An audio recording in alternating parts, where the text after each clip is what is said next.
Good morning po sa inyo lahat. Isa pang muliyugto na ating daily Bible blessings. Pamagat po na ating aralin ngayong umaga ay edukado at hindi mangmang. Edukado at hindi mangmang. Posibleng mangyari mga minamahal, mari bang mangyari na isang tao po ay mayroong mataas na pinag-aralan, ngunit siya po ay mangmang pa rin? Na siya po ay maaring maraming alam, ngunit isa pa rin mangmang. Posible po yun. Halimbawa, siya isang abogado o doktor o profesor sa kolehiyo.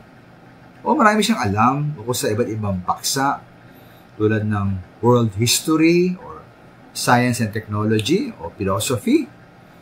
Pero mali po ba? Posible po na siya pa rin ay isang mangmang kahit marami siyang alam? Posible po. Kung halimbawang marami nga siyang alam, ngunit tingin naman niya sa kanyang sarili ay parang siya lamang marunong. O hala niya na siya lang lagi ang tama. Kaya bunga po nito, ayaw niya makinig sa iba. Ayaw niyang matuto mula sa iba. Ito nga po ay sa Biblia isang katibayan ng tiging mangmang. Ayaw nating makinig sa iba. Kung ayaw makinig sa iba, tayo po ay tinuturing na mangmang. Ayon po sa Kawikaan 12:15, ang akala ng mangmang ay siya lamang ang tama. Ngunit, hanggang tumanggap ng payo ang taong may unawa. At malamang po dahil akala ng mangmang ay siya lamang ang tama, ay na niyang makinig sa iba. Samantala ang taong may unawa ay tumatanggap ng payo. Ayon po sa Kawikaan 18:2, ang nais lamang ng mangmang ay ipakitang siya ay may alam. Kaya malamang ay na niyang makinig sa iba.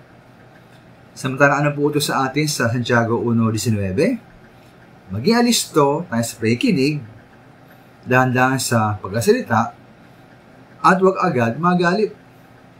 Dapat tayong maging handa, mabilis, at alisto sa ating pakikinig. Ngayon po, wala masama na magkaroon tayo ng mataas na pinag-aralan. Nawalat nga po ng Kristiyano kung maaari ay makatapos ng kolehiyo at higit pa. Nawa nga po maraming mga Kristiyano na maging mga profesional tulad ng abogado, doktor, accountant, engineer at guro at profesor. Ngunit nawa po ang dami na ating naalaman ay may katumbas na pagnanais at paghihanda pa rin na tayo makinig at matuto mula sa iba. Pagkat tayo ay natin makinig sa iba, at tayo ay tinuturing na isang mangmang. Maraming salamat po.